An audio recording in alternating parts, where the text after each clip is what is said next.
Assalaamu alaikum warahmatullahi wabarakaatu. Ashama akkam jirtu hordoftoonni yuutuubii chaanaalii barsiisaa Jamaal. Har'aan tanagaa kan hin qabadhee isiniif dhiyaadhee barnoota herregaa kutaa torbaffaati mata duree pirooporshinii jedhuun isiniif qabadhee dhiyaadhe. Meegaa osoo gara pirooporshiniitti hin seenin dura pirooporshiniin kun maalii wajjin wal qabata kan jiru haa ilaallu. Pirooporshiniin reeshoo wajjin wal qabata. Egaa reeshoo jechuun walumaa galatti reeshoo mata duree dabre keessatti ilaallee turre a reeshoo baa yoo jenne a reeshoo baa yookiin a jala baa yoo jenne kun jechuun hiikoo reeshoo yeroo kenninuufitti reeshoo jechuun hiramummaa lakkoofsa lamaa akka inni ta'e ilaallee turre. Egaa asirratti gara pirooporshiniitti yoo dhufne pirooporshinii jechuun hiramummaa lakkoofsa lamaa jechuudha. Hiramummaa pirooporshinii jechuun walqixxummaa reeshoo lamaa jechuudha. Reeshoo lama gaafa jennu a irra baan tokko reeshoo tokko walqixa ni ta'a. Caa jala daa yoo jennummaas reeshoo tokko walqixxummaa reeshoowwan lamaan kanaa jechuudha pirooporshinii jechuun. Inni biraa pirooporshinii bakka lamatti qoonnee haa ilaallu. Pirooporshiniin kunis bakka lamatti qoodama. Innis pirooporshinii kallattii fi pirooporshinii fuggisoodha. Pirooporshinaalummaa fuggisoo kallattii keessatti gaa yoo ilaallu yaan walqixa kaa baay'isuu xaa isa jedhu asirratti kun pirooporshinaalummaa kallattii keessatti yoonii fi xaan dabale xaan yoo dabale akkasuma yaanillee ni dabalaa jechuudha. Kaa kana jechuun ammoo dhaabbiteessa pirooporshinaalummaa yookiin lakkoofsa dhaabbataa hin jijjiiramne jedhama. Dhaabbataa yookiin dhaabbiteessa pirooporshinaalummaa yookiin lakkoofsa hin jijjiiramne jechuudha. Kun pirooporshinaalummaa kallattii keessatti as keessatti xaas barbaaduu dandeenya, kaas barbaaduu ni dandeenya jechuudha. Akkasuma gara pirooporshinaalummaa fuggisootti yoo dhufne pirooporshinaalummaa fuggisoon yaan walqixa pirooporshinaalummaa fuggisoo jalatti yaan walqixa ni ta'a. Yaan walqixa ni ta'a kaa jala xaati jechuudha. Kaa jala xaati gaafa jedhu yoonii fi yaan dabale yaan yoo dabale xaanni irra ta'a jechuudha pirooporshinaalummaa fuggisoo keessatti. Pirooporshinaalummaa fuggisoo keessatti illee ammas kaa barbaaduu ni dandeenya jechuudha. Dhaabbiteessa pirooporshinaalummaa kun gaafa barbaannu xaa baay'isuu yaatirraa barbaadama. Xaa fi yaa yoo waliin baay'ifne dhaabbiteessa pirooporshinaalummaatti arganna. Maal keessatti? Pirooporshinaalummaa fuggisoo keessatti jechuudha. Pirooporshinaalummaa fuggisoo keessatti. Inni biraa akka hiikoo pirooporshinaalummaatti pirooporshinaalummaan walqixxummaa reeshoo lamaati. Kun isuma amma dubbanne. As keessatti egaa a irra baan a jala baa walqixa ni ta'a. Caa jala daa hogguu jennu a reeshoo baa walqixa ni ta'a. Caa reeshoo daa yeroo jennu keessatti aadhaa fi daan kuni fiixeewwan jedhamanii jechuudha.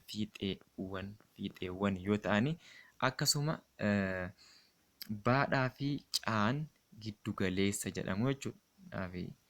Baa fi caan giddu galeessa jedhamu. Yeroo baay'ee egaa kan wal baay'isu walqixxummaa isaanii mirkaneessuudhaaf yoonii fi akka kanatti kenname jechuudha. Walqixxummaa isaanii adda baasuudhaaf maal goona? A jala baa walqixa ni ta'a. Caa jala daa yeroo jedhu aadhaa fi daan wal baay'isaa walqixa ni ta'a. Baa fi caallee wal baay'isaa jechuudha. Kun walqixxummaa reeshoo lamaan nu agarsiisa. Karaa biraa pirooporshinaalummaa akka kanatti ilaaluu dandeenya.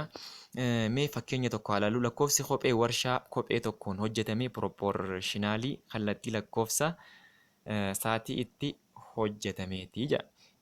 lakkoofsa isaatii itti hojjetameeti. Kana jechuun lakkoofsi isaatii kophee sanii yoo dabalu kopheen illee ni dabalaa jechuudha. Hanguma isaatiin dabalaa deemu kopheen illee dabalaa jechuudha. Egaa asirrattis akka yaatti kan kenname 1,260 kenname. Akka xaatti ammoo kan kenname 9tu kenname. Proportionaalummaa kallattii keessatti egaa yaa wal qixani ta'a. Ka baay'isuu xaatii jaa kan nuti barbaannummaa dhaabbateessa proportionaalummaa yookiin ka'e nu gaafate jala xaa jenna. Asittis jala xaa gaafa jennu kaan keenya kophatti ni hafaa kaan wal qixani ta'a yaa hiruu xaati. Asirraa egaa foormulaa kanarraa kaan wal qixa ni ta'a yaa jala xaa isa jiru yaan keenya 1,260 jala xaan keenya immoo 9 gaafa hirruu maal argannaa 140 argannaa jechuudha. 140 kun maali? Kee yookiin dhaabbiteessa proportionaalummaa jedhama jechuudha. Proportionaalummaa kallattii keessatti inninis. Inni biraa mee fakkeenya biraa ilaallu. Fakkeenya biraa yoo ilaallu fakkeenyonni proportionii muraasni kanneen armaan gadiiti ja'a. Mee fakkeenyota proportionii kana yoo ilaallu fakkeenyaaf 10 jala 16 wal qixa ni ta'a. 20 jala 32 kan jiru kuni wal qixxummaa isaanii proportionii ta'uu fi ta'uu dhiisuu isaanii mirkaneessuu dandeenya jechuudha. Jara kana yeroo waliin baay'ifnus wanti nuti argannu 10 fi 32 waliin baay'ifna akkasuma 16 fi 20 waliin baay'ifna. 10 fi 32 yoo waliin baay'ifnu 300 fi 20 ta'a wal qixani ta'a. Akkasuma 16 fi 20 gaafa waliin baay'ifnus 300 fi 20 ta'a. Kanaaf akkana wal qixanuu dhufnaan wanti kun proportioniin jira jennee murteessinaa jechuudha. Inni biraa taanee kan jiru 2 jala 4 wal qixani ta'a.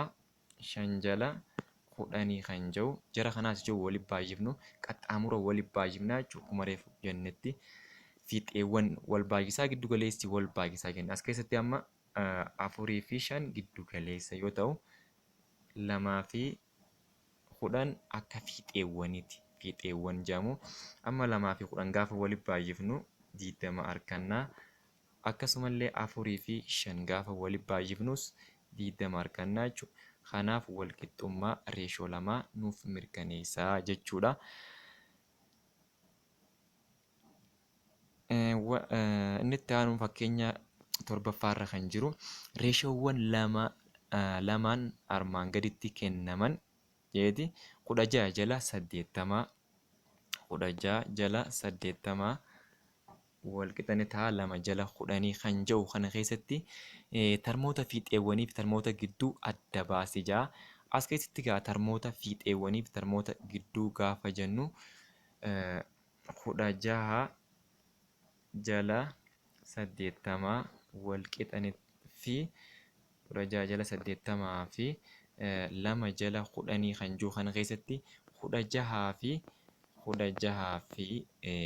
10 fiixeewwan jedhamu. Tarmoota fiixeewwanii yoo jedhamani akkasumallee tarmoota gidduu gaafa addaan baafnu tarmoonni gidduu ammoo 80 fi 2 tarmoota gidduuti jechuudha. Kennama kana keessatti kennama itti aanu keessattis yoo ilaallu 15 jala 7 fi 15 jala 7 fi akkasumas 9 jala 4 isa jiru keessatti 15 fi 4 tarmoota fiixeewwan jedhamanii jechuudha. Moggaa jedhan waan ta'eef fiixeewwan jedhamanii akkasuma 7 fi 9 tarmoota gidduu jedhamanii jechuudha. Mee isaan kanaas akkamitti kan jiru yooniif sirriitti kan isinitti agarsiisu yoo ta'e 15 reeshoo 7 wal qixani ta'a. 9 reeshoo 4 gaafa jennu nu akka kanatti inni kun moggaarra waan jiruuf fiixeewwan jedhaman. Inni kun ammoo gidduu waan jiruuf tarmoota gidduu jedhamanii jechuudha. Isaan kanaas akka kanatti addaan baasuu ni dandeenya. Inni biraa kun alatti tarmoota kana yoonii fi tarmoonni kun afran irraa tokko nu dhoowwatame. Tarmoonni kun afran irraa fakkeenyaaf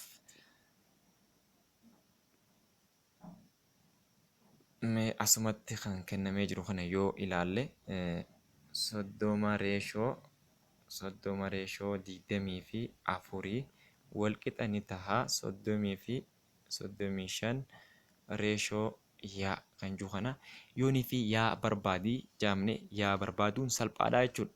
Yaa barbaaduu akkamitti yaa barbaannaa? Asii fiixeewwan wal baay'isa waan ta'eef 30 yaa ta'a.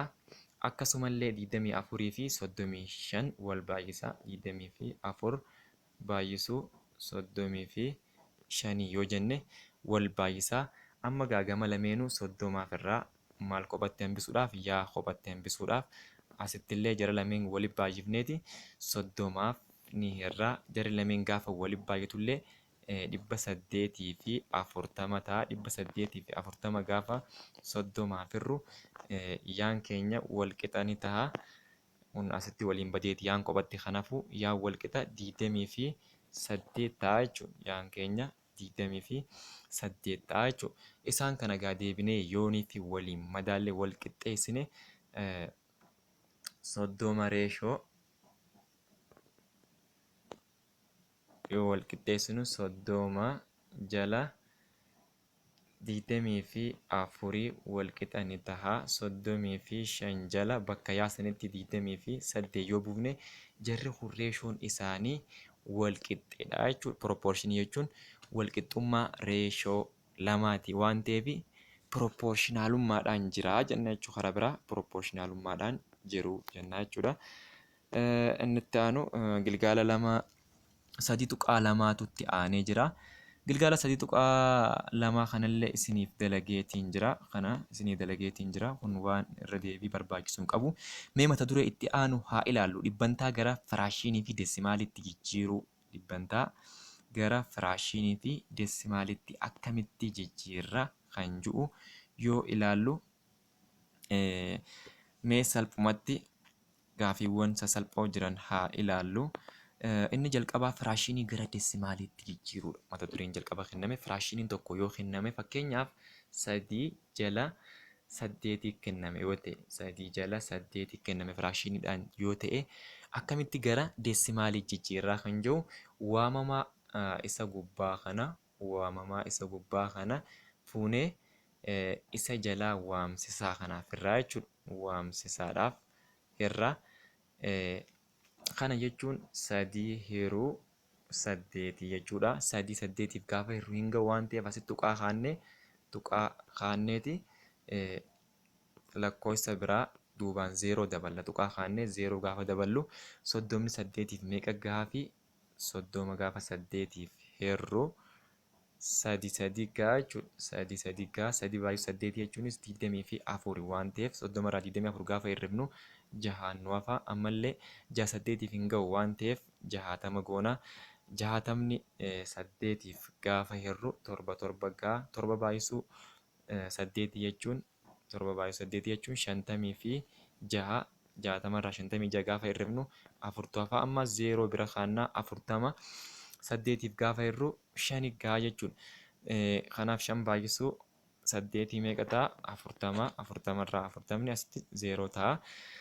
Kanaaf gama ga'een keenya meeqaa yoo jenne meeqatti gahaa kan jiru yoo ilaalle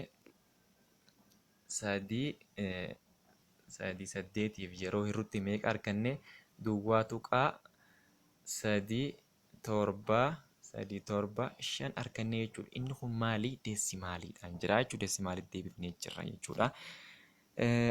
Deesimaalitti deebisuun haala kana yoo ta'u deesimaalii dhibbantaa gara firaashiniitti jijjiiruuf deesimaalii dhibbantaa fi gara firaashiniitti jijjiiruudhaaf mee isa kanaas haa ilaallu. Akkamitti deesimaalii nuu kenname tokko gara dhibbantaa fi akkasumallee gara firaashinitti jijjiirra haa jennu. Mee deesimaaliin tokko haa fudhannu. Deesimaaluma tokko haa fudhannu fakkeenyaaf duwwaa tuqaa 5 haa jennu. Duwwaa tuqaa 5 kun deesimaaliidhaan jira. Akkamitti gara dhibbantaa akkasumallee gara firaashinitti jijjiirra? Gara dhibbantaa fi gara firaashinitti akkamitti jijjiirraa kan jedhu yoo ilaallu, duwwaa tuqaa 5tu nuuf kenname firaashiniidha kun. Gara dhibbantaa jijjiiruuf maal goonaa? dhibba parsantaa kan jiruun baay'ifnaa jechuudha. Dhibba parsantaadhaan gaafa baay'ifnu inni kun qoftiin gara firaashinii deebi'uu qaba. 5 jala meeqaa ta'a? 5 jala 10 ta'a jechuudha. Kanaaf 5 jala 10 akkamitti argannaa yoo jenne, tuqaa booddee digitii takkaa jira waan ta'eef 5 jala 10ffaa ta'a. Kana baay'isuu dhibba parsantaa gaafa goonu asitti 0 takkittiin tun 0 takkatti ni balleessiti. 5 baay'isuu 10tu nu hafaa jechuudha. 5 baay'isuu 10 parsantaati. Kanaaf 5 baay'isuu 10 parsantaa asitti 5 baay'isuu 10 parsantaa nu hafaa. 5 baay'isuu 10 jechuunis maal ta'a? 50 parsantaa ta'a. Kun jechuun deesimaalii nu kenname tokko yeroo karaa dhibbantaatti jijjiirru jechuudha. Yeroo karaa dhibbantaatti jijjiirru akkasuma deesimaalii nuuf kenname tokko immoo lakkoofsuma fedhe tokko deesimaalii yoo nuuf kenname karaa firaashinii jijjiiruudhaaf deesimaalii duwwaa tuqaa deesimaalii fakkeenyaaf duwwaa tuqaa 5 ja'u isuma ammaa kana yoo laalle akkamitti gara firaashinii jijjiirraa kan jiru tuqaa booddee digitii jirtu lakkaawwanna. Tuqaa booddee digitii jirtu eega lakkaawwannee booddee tuqaa booddee digitiin jirtu ammaa asitti takka qofa. Kanaaf 5 jala asittis takka booddee 0 takkaa jiraachuu qaba jechuudha. 5 jala 10ffaa salphifnee gaafa keenyummaa inni kun yoo salphatu 5 5f yoo hirre takka gahaa. 10 illee 5f yoo hirre 2 gahaa. Firaashiniin kun lameen wal qixxeedha jechuudha. 5 jala 10 fi takka jala 2 jechuun wal qixxeedha. Kun suma kana deesimaalii duwwaa tuqaa 5 gara firaashinitti yeroo deebifnu jechuudha. Inni biraa yoo ilaallu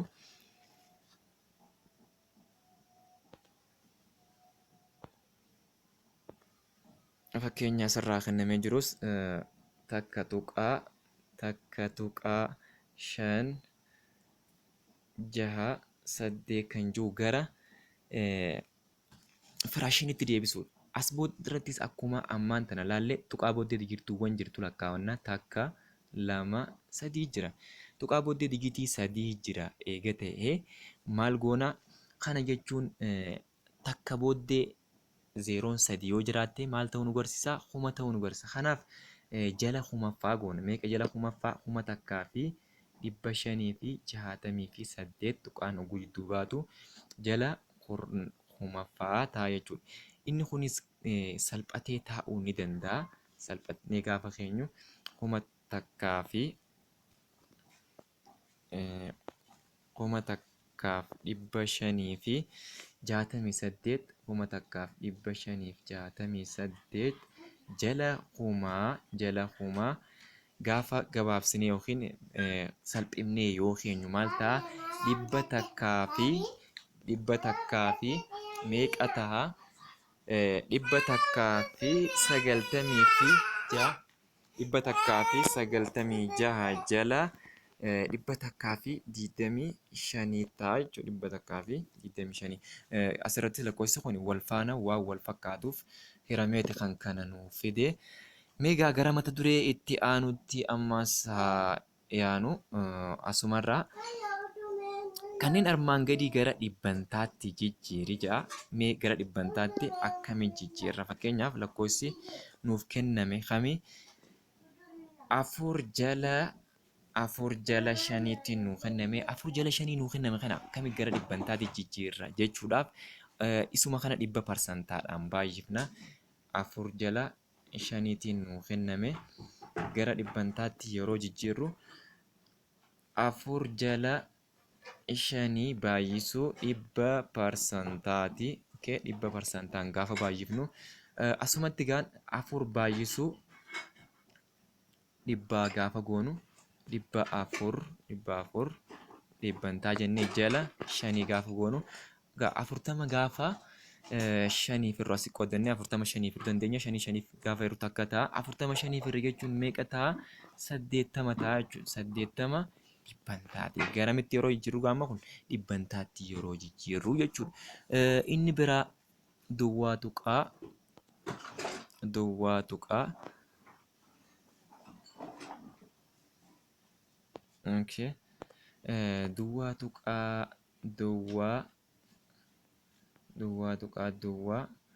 duwwaa afur lama kan jiru akkamitti gara dhibbantaatti jijjiirra isa kanaas gara dhibbantaatti yeroo jijjiirru karaa salphaadhaan jijjiirra duwwaa tuqaa afur lama baay'isuu dhibba parsantaa jennaani kanaas gaamma waliin baay'ifnu duwwaa afur lamaan kun qoftiin 42 jala kuma kudhanii ta'a jechuudha. Kuma kudhanii ta'a jechuudha. Maaliif afur booda digitii tuqaa booda digitii takka 2 3 4 jira waan ta'eef digitii 4 jira waan ta'eef isa kana baay'isuu dhibba takka parsantaa jenna. Asumatti zeeroo lameen tanaan hogguu balleessinu 42 jala dhibbaatu nu hafa. 42 jala dhibbaatiin nu hafa. 42 jala dhibbaa jechuun parsantaadhaan gaafa keenyu 42tu dhibbaaf hiramu jira.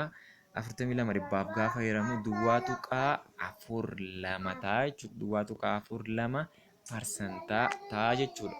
Duwwaa tuqaa afur lama parsantaa yookiin dhibbantaatti jijjiiramee jira jechuudha inni kun. Egaa inni itti aanu dhibbantaa gara firaashiinitti yookiin deesimaaliitti jijjiiruudha. Dhibbantaan tokko yoo kenname akkamitti gara firaashiinitti yookiin gara deesimaaliitti jijjiirra kan jirudha. Okay, dhibbantaa nuuf kenname haa jennu dhibbantaan nuuf kenname 5.5 dhibbantaadha haa jennu isa kana gara firaashiinitti yoo jijjiirru gara firaashiinii jijjiirra jechuun isuma kana karaa biraa inni kun qoftiin karaa biraa dhibbantaa jechuun firaakshinii waamsaan isaa dhibbate jechuudha. 5.5 jala dhibbaa jechuudha karaa biraa 5.5 jala dhibbaati. 5.5 jala dhibbaa jechuun ammoo 5.5 jechuun kun qoftiin 55 jala 10 jechuudha. Egaa asirratti amma 55 jala 10 yeroo dhibbaa jechuudha. As jala takkaa jira waan ta'eef qaxxaamura yeroo waliin baay'ifnu 55 jala humaataa 55 jala humaataa. Egaa asirratti amma gara firaashiinitti yeroo jijjiirru akka kana ta'a jechuudha. Lakkoofsi duraan maaliin kenname? Dhibbantaan kenname. 55 jala humaataa 55 jala humaa eega argannee inni kun salphatee taa'uus ni danda'a jechuudha. 55 jala humaa kan jiru kana salphifnee yeroo keenyu akkam ta'a? Asumatti lakkoofsa wal fakkaatuuf yoo 55 kun 5 yoo hiramu 10 akka ta'a. Ammallee humni yoo 5 hiramu 200 ta'a. Akka kanatti 10 akka jala 200 goone gara firaashiinitti ala bifa salphaa ta'een kaa'uu dandeenya jechuudha. Inni biraa kan kennamee jiru gara deesimaaliitti jijjiiruu dhibbantaan nu kenname tokko gara deesimaaliitti akkamitti jijjiirraa kan jedhuuf mee dhibbantaan nuuf kenname 33 guutuu takka jala 2 kan jirudha. Mee isa kana gara dhibbantaadhaan jira gara deesimaaliitti yeroo jijjiiru gara deesimaalii jijjiiruu dura garuu gara firaashiinitti deebisuu qabna jechuudha. Gara firaashiinitti gaafa deebifnu isuma kana maalii soddomii fi sadii soddomii sadii guutuu takka jala lamaa jechuun soddomii sadii tuqaa shan jechuudha. Soddomii sadii tuqaa shan jechuudha. Isa kana jala dhibbantaa kana gaafa asiin dhibbantaa jiru firaashiniin waamsaan isaa dhibba ta'e jechuu waan ta'eef jala dhibbaa yeroo goonutti maal ta'a? 335 jala kudhanii hiruu dhibbaa jechuudha. Egaa isa kana gaafa waliif baay'ifnu ammas maal ta'a? Gaafa waliif baay'ifnee keenyu 335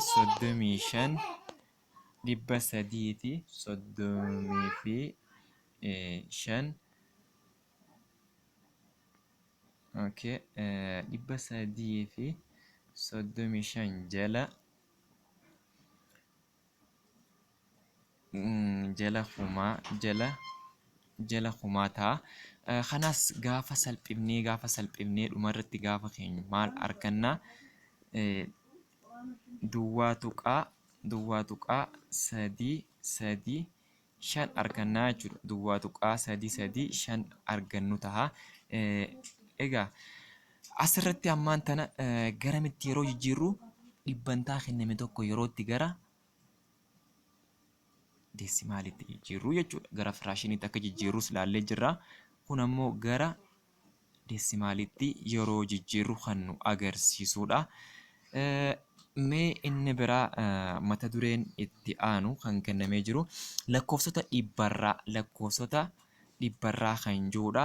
Lakkoofsota dhibbarraa kan jiru kana jalattis yoo mee gabaabsinee haa ilaallu. Lakkoofsota dhibbarraa kan jiru as keessatti wanti tokko dhibba keessaa wanti kenname isa waan guutuu tokko haadhoo tokko yoo jenne dhibbarraa gaafa jennu waan haadhoo guutuu san keessaa hanga murtaa'e tokko jechuudha. Akkasumas dhibba keessaa P jechuudha. P jechuun ammoo parsantaa yookiin reetii kan jennudha. Mee fakkeenya nuuf kenname tokko haa ilaallu. Isa dura hundee yookiin haadhoo kan jiru mee haa ilaallu. Hundeen ka'umsa dhibbarraan irraa shallagamudha. Lakkoofsa tokkoof gaamma waan guutuu ta'e tokko gaafa jennu baa jennee baadhaa yoo bakka buufne waan san keessaa haadha yoo jenne wanni guutuun sani haadhoo jennaani jechuudha. Waan guutuu sanii maal jennaani? Haadhoo yoo jennuuni asitti immoo a kana waan guutuu san keessaa argameen maal jennaa? Dhibbarraa jennaani. Inni kun gaa walqixaa eenyu wajjin walqixee ta'uu qabaa. Dhibba keessaa P isa jedhuu fi as keessatti gaa P'n maali? Reetiidha jechuudha. Lakkoofsi firiin isaa haadhoo fi dhibbantaa yookiin reetii baay'isuudhaan argamus dhibbarraa jedhama jechuudha. As keessatti gaa haadhoon kun dhibbarraan kunis akkamitti argamaa kan jiru yoo ilaalle mee fakkeenya kenname tokko haa ilaallu. Aadde Amartiin mindaa isaanii kan ji'aa argatan qarshii 6,500 keessaa parsantaa 25 gibiraaf irraa hirrifama. Mindaa aadde Amartii irraa ji'aan qarshii meeqaatu gibiraaf hirrifamaa kan jiru. Yeroo kana maal barbaannaa? Dhibbarraa barbaannaa jechuudha. As keessatti maaltu nuuf kenname yoo jenne akka haadhoo yookiin akka baatti kan nuuf kenname 6,500tu nuuf kennamee jira. Akka P'tti yookiin reetiin immoo 25tu nuuf kennamee jira. 25 parsantaan nuuf kennamee jira. Kan nuti barbaannu gaa barbaadamaan maali? Dhibbarraa yookiin dhibba keessaa waan jennu sanii jechuudha. Mee kanaas akkamiin barbaannaa yoo jennu foormuluma kana fayyadamnaa jechuudha. Dhibbarraa yeroo jennu asittis dhibbarraa yookiin A jala baa walqixani ta'a. Reetii jala dhibbaa gaafa jennu akka Aatti waan takka illee nuuf hin kennamne akka baatti immoo 6,500tu nuuf kenname jechuudha haadhoon. eega nuuf kenname akka reetiitti immoo meeqaan nuuf kenname 25tu nuuf kenname 25 jala dhibbaa jenna 25 jala dhibbaa eega jennee booddee 25 jala dhibbaa eega jennee amma gaa qaxxaamura waliif baay'ifna qaxxaamura yeroo waliif baay'ifnus a baay'isuu dhibbaa jechuun dhibba a ta'a walqixani ta'a ammallee 6,500 6,500 baay'isuu 25 jenna jarri kun lameenis waliif baay'achuu qaba dhibba a asitti dhibba a eega jennee booddee dhibba a walqixani ta'a 6,500 baay'isuu 25ti gama lameenuu dhibbaafirraa asittillee dhibbaafirraa jechuudha.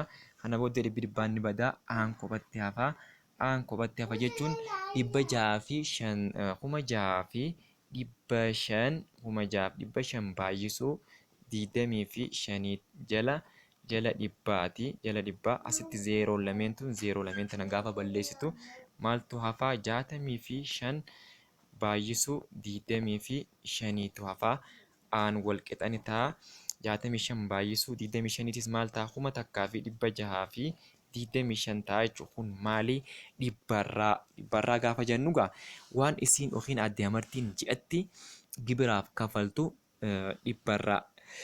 Kana jechuun waan isiin baaftu san keessa wanni isiin baaftu san waan isiin qabdu san keessa jechuudha. Wanni isiin ji'atti argattu 6,500 san keessaa dhibbarraan wanni isiin kafaltu 1,625 ta'a jechuudha.